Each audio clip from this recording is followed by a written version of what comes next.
இது மகிமை நேரம்.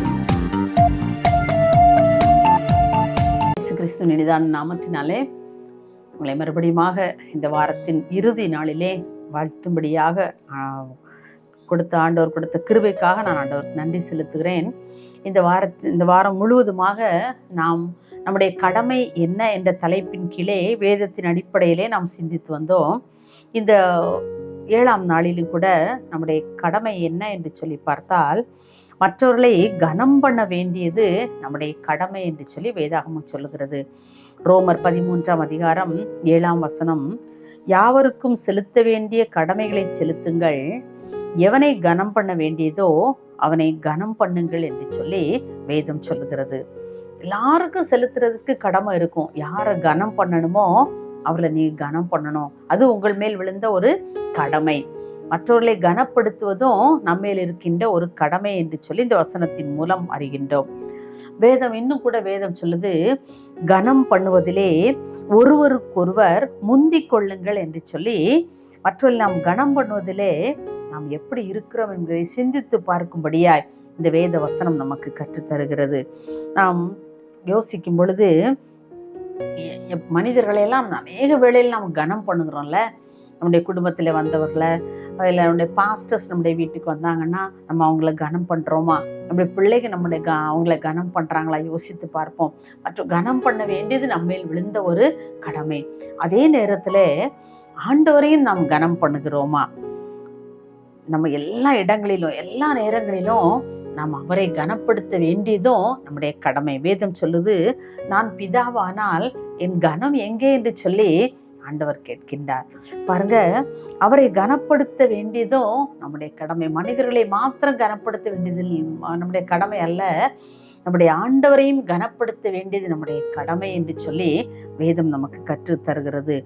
பொதுவாக நம்முடைய வீடுகளிலே நம்ம ஃபங்க்ஷன் வச்சுருந்தோம்னு சொன்னால், நல்ல மற்றவர்களை கனப்படுத்த, அதிகாரிகளை கனப்படுத்த வேண்டும் என்று சொல்லி நினைச்சோன்னா நம்ம நினைச்சோம், நிறைய ஷால்லாம் வாங்கி வச்சு அவங்கள ஸ்டேஜுக்கு அழைத்து அவங்களுக்கு அந்த ஷால் போட்டு அவங்கள என்ன செய்கிறோம், கனம் பண்ணுறோம் இல்லையா? இது இப்போ நடக்கிற எல்லா ஒரு மீட்டிங்ஸ்லேயோ அல்லது நம்முடைய வீடுகளில் நடக்கின்ற ஃபங்க்ஷன்ஸ்லேயோ அந்த ஒரு கனப்படுத்துகின்ற ஒரு நிகழ்வாக என்ன செய்யுது, அது கருதப்படுது இல்லையா? அப்போ இது மாத்திரம் இல்லை, அந்த காலங்களிலே நம்ம எஸ்தர் 6ஆம் அதிகாரத்திலே வாசிக்கின்றோம். அந்த ராஜாவாகிய அகாஸ்வேருவுக்கு ஒரு நாள் தூக்கமே வரல. அப்போ அந்த காலத்துலலாம் என்ன செய்வாங்க, நடந்த நிகழ்வுகளை ஒரு புத்தக வடிவில் எல்லாவற்றையும் எழுதி கொண்டே இருப்பான். நடந்த நன்மைகள், தீமைகள் எல்லாவற்றையும், மனிதர்கள் செய்கின்ற நன்மையான காரியங்கள், அவர்கள் விரோதமாக செய்த காரியங்கள் எல்லாவற்றையும் அந்த ராஜாவுடைய புத்தகத்தில் எழுதிட்டே வருவாங்களாம். ஒரு நாள் ராஜாவுக்கு நித்திரை வரவே இல்லை. அப்போ அவர் அந்த புத்தகத்தை எடுத்து வா, இந்த நாட்களில் நடந்த நிகழ்வுகளை எல்லாம் வாசி என்று சொல்லுவோ ஒரு மனிதன் நினைச்சுதான் உட்காந்து வாசிச்சுக்கிட்டே இருக்கான். அப்போ அதில் வாசிக்கிறான், ராஜாவை கொலை செய்ய எத்தனித்த இருவரிடமிருந்து மொர்தேக்காய் அவனுடைய ஆலோசனையின் மூலமாக ராஜா காத்து கொள்ளப்பட்டார் என்று சொல்லி எழுதியிருந்ததாம். உடனே ராஜாவுக்கு ரொம்ப கஷ்டமா போச்சு. மொர்தேக்காப்போ கேட்டாராம், ராஜாவை இந்த காப்பாத்தினதற்காக அப்போ அந்த மொர்தேக்காய்க்கு ஏதாவது கனப்படுத்தப்பட்டாரா, அந்த மொர்தேக்காய் கனப்படுத்தப்பட்டாரா, அவனை கனம் பண்ணீங்களான்னு கேட்டா அந்த இடத்துல பிளாங்கா இருக்குதான். ஏன்னா ஒவ்வொருத்தர் செய்த காரியங்களுக்கு அதுக்கு சன்மானம் கொடுக்கப்பட்டது அல்லது என்னென்ன காரியங்கள் செய்யப்பட்டது என்று சொல்லி அந்த வலது புறத்துல எழுதுவாங்களாம். ஆனா இந்த மொர்தேக்காய் செய்யப்பட்ட காரியங்கள், ராஜாவின் உயிரை காப்பாற்றினார் என்று சொல்லி மாத்திரம் எழுதி இருந்தது. அந்த பக்கத்துல மொர்தேக்காய் கனப்படுத்தப்பட்டதை குறித்து எதுவுமே எழுதவே இல்லை. கனப்படுத்தி இருந்தா எழுதியிருப்பாங்கல்ல, ஆனா எதுவுமே எழுதலை.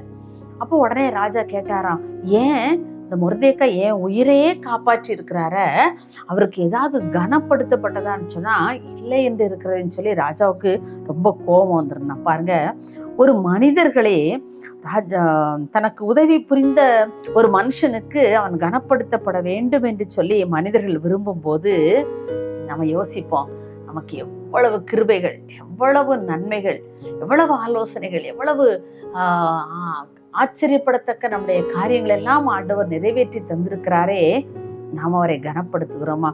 ஆற்றால் உலக பிரகாரமான ஒரு மனிதனுக்கே ஒரு மனிதன் உதவி செய்ய நினைக்கும் பொழுது அவனை கனப்படுத்த வேண்டும். தன்னுடைய உயிருக்கு இவ்வளவு பெரிய தன் உயிரை காப்பாற்றி தந்தவருக்கு அவருக்கு ஒண்ணுமே கனப்படுத்தப்படவில்லையே என்று சொல்லி அந்த ராஜா நினைத்தாரானால், அப்ப நம்ம எவ்வளவு நினைக்கணும்ல. நம்முடைய ஜீவன் அவருடைய பார்வைக்கு அருமையா எத்தனையோ முறையில இருந்திருக்குது.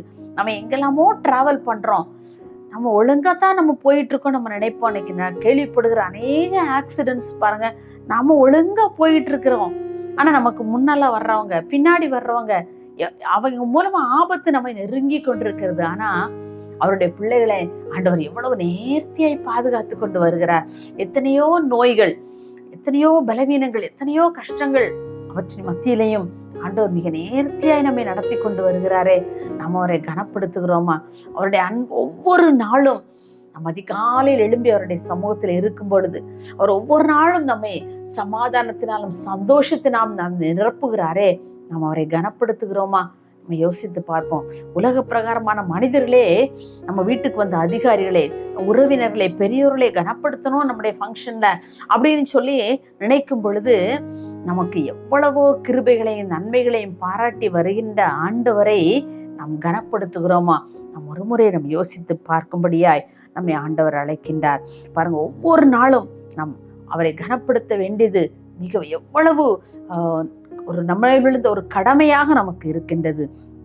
நம் உலக பிரகாரமான பணி செய்கிறவர்களாக இருந்தால் நம்முடைய மேல் அதிகாரிகளை நாம் கனம் பண்ண வேண்டியது நம்முடைய கடமை இல்லையா?